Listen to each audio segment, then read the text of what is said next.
आदर्श शिक्षण संस्थान की ऑनलाइन कक्षा में कक्षा षष्ठी के सभी भैया बहनों का एक बार फिर से हार्दिक स्वागत एवं अभिनंदन।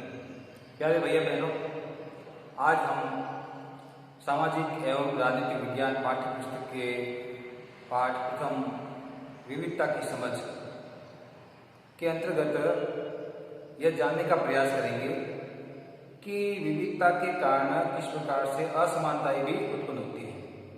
और दूसरे बिंदु के रूप में हम ये जानने का प्रयास करेंगे कि विविधता हमारे जीवन को कैसे बेहतर बनाती है और हमारे जीवन में क्या क्या बदलाव लाती है। तो सबसे पहले हम ये जान लेते हैं कि विविधता के कारण असमानताएं किस प्रकार से होती है। प्यारे भैया बहनों, हम जिस समाज में रहते हैं, जिस समुदाय जिस क्षेत्र में रहते हैं, वहाँ पर अक्सर देखते हैं हमारे आसपास जो लोग रहते हैं वो भिन्न भिन्न जातियों के, भिन्न भिन्न धर्मों के लोग होते हैं और इन लोगों के कुछ अपने रिवाज होते हैं, इनकी कुछ अपनी परंपराएं होती हैं जो बिल्कुल एक धर्म से दूसरे धर्म से अलग होती है। कुछ लोग होते हैं वो जाति व्यवस्था में बटे रहते हैं और हमारा देश का सामाजिक जो ढांचा है, जो ताना बुना है, वो पूर्ण रूप से जाति व्यवस्था पर निर्भर है। और यहाँ पर जो जाति है वो बालक के जन्म से ही उसके साथ में जुड़ जाती है कि आप जिस जाति में जन्म लेते हो वो जाति आपके साथ जीवन भर बंधी रहती है। चाहे आप किसी भी क्षेत्र में अपना नाम कर लें, वो जाति आपके साथ में जुड़ी रहेगी। तो ये भारत की एक प्रकार से जाति व्यवस्था का एक हम कह सकते हैं कि विशेषता है, लक्षण है।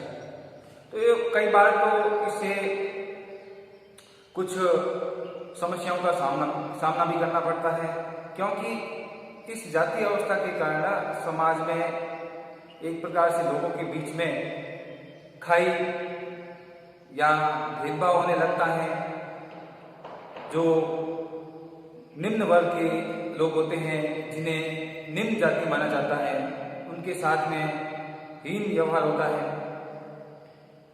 हमारे यहाँ पर जाति व्यवस्था के नाम पर हम देखते हैं कि ब्राह्मण, क्षत्रिय, वैश्य, शूद्र, इन 4 जातियों को हिंदू समाज के अंदर मान्यता दी गई है। इसके अलावा अन्य धर्मों के अंदर भी अपने अपने धर्म के हिसाब से उनकी जातियाँ होती हैं। तो जो सबसे नीचे तबके के लोग होते हैं, जो निम्न पायदान पे रहते हैं, उन्हें सामाजिक मान्यताओं के अनुसार उन्हें वो दर्जा नहीं मिलता जिसके वे हकदार होते हैं। तो ये जातियों में जो विविधता होती है, तो कई बार इसका नुकसान समाज को उठाना पड़ता है और निम्न जाति के लोग इससे ज़्यादा पीड़ित होते हैं। इसके अलावा हम ये भी देखते हैं कि देश के अंदर कुछ लोग अमीर होते हैं, कुछ गरीब होते हैं और कुछ छोटे मोटे काम करते हैं, कुछ ऐसे काम करते हैं जिसे अन्य जो उच्च वर्ग के लोग हैं वो हीन भावना से देखते हैं। तो ये सब जाति व्यवस्था के कारण है। और इसके अलावा हम विविधता के अंदर ये भी देख सकते हैं कि कई प्रकार की विविधताओं के कारण लोगों के जीवन में कई बार कठिनाइयाँ भी उत्पन्न होती हैं। जो संपन्न लोग होते हैं वे ज़्यादा से ज़्यादा संसाधनों का इस्तेमाल कर देते हैं और जो लोग बेचारे गरीब होते हैं वे उन संसाधनों का या उन चीज़ों तक नहीं पहुंच पाते हैं जहां उन्हें पहुंचना चाहिए या उनको वो चीज़ें मिलनी चाहिए। तो विविधता के कारण कुछ समस्याएं भी पैदा होती हैं। तो ये सामान्य रूप से हम जान सकते हैं कि विविधता एक प्रकार से सामाजिक असमानता भी उत्पन्न करती है। लेकिन अब किसी देश का या किसी समाज की जाति व्यवस्था का जो ढांचा होता है उसके अनुसार लोगों को रहना पड़ता है और ये लंबे समय से चली आ रही है। लेकिन फिर भी वर्तमान समय में यदि देखें तो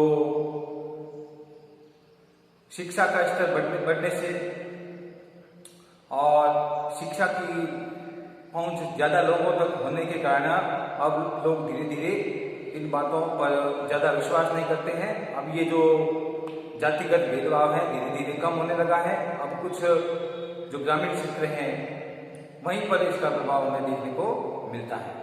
तो ये सामाजिक असमानता शिक्षा के द्वारा ही दूर हो सकती है और ये भी एक प्रकार से हम देख सकते हैं कि विविधता का यही एक अंग है।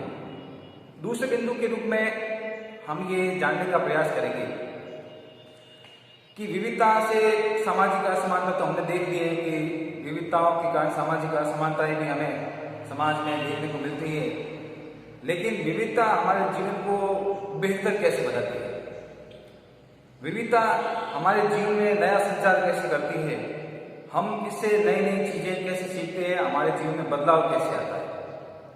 तो हम ये अच्छी तरह जानते हैं कि भारत विविधताओं से भरा हुआ देश है। यहाँ विभिन्न धर्मों के लोग रहते हैं, अलग अलग प्रकार के खान पान, अलग अलग प्रकार की वेशभूषाएं, अलग अलग प्रकार की बोलियां, अलग अलग प्रकार के कार्य यहाँ के लोग करते हैं। तो जब हम किसी अन्य धर्म संस्कृति के संपर्क में आते हैं तो हम उनसे कुछ न कुछ नया सीखने का प्रयास करते हैं। जब नया सीखते हैं तो उससे हमारे जीवन में भी कुछ बदलाव आता है, क्योंकि जो जो उस धर्म में अच्छी चीजें होती हैं उसको हम अपनाने का प्रयास करते हैं। तो प्रत्येक धर्म समुदाय समाज के अंदर कुछ न कुछ अच्छी चीजें होती हैं, तो ये अच्छी चीजें एक दूसरे के संपर्क में आने से हम सीखते हैं। तो इससे भारत के लोगों का जीवन बेहतर बनता है। तो विविधता मनुष्य के जीवन में बदलाव लाती है, उसको और ज्यादा कुछ नया करने के लिए प्रेरित करती है। तो विविधता से हमारा जीवन बेहतर बनता है, समृद्ध बनता है, हमें नई चीजें सीखने को मिलती हैं, हम नए नए लोगों के संपर्क, नई नई संस्कृतियों के संपर्क में आने से हम हमेशा उत्सुक रहते हैं कि इस धर्म के अंदर किस प्रकार के रिवाज हैं, इस धर्म के अंदर किस प्रकार की मान्यताएं हैं, इस धर्म के लोग किस प्रकार का खान पान, इनका वेशभूषा किस प्रकार की है। जब हम ये जानने का प्रयास करते हैं तो हम भी कुछ न कुछ चीजें उनसे अपनाने का या कुछ सीखने का प्रयास करते हैं। तो मुख्य रूप से हम कह सकते हैं कि विविधता लोगों के जीवन को बेहतर बनाती है, ना कि उनके जीवन में किस प्रकार से बाधा के रूप में आती है। तो इस प्रकार से प्यारे भैया बहनों, हमने आज दो बिंदुओं की सामान्य रूप से चर्चा की और सामान्य जानकारी प्राप्त करने की कोशिश की कि विविधता के कारण सामाजिक असमानता किस प्रकार से होती है और विविधता हमारे जीवन को बेहतर कैसे बनाती है। तो इसी के साथ में ये आज का जो विविधता की समझ का अध्याय है, ये पाठ आज पूर्ण होगा और इसके बाद जो नेक्स्ट अध्याय होगा उसके बारे में हम अगले वीडियो में चर्चा करेंगे। तब तक के लिए बहुत बहुत धन्यवाद।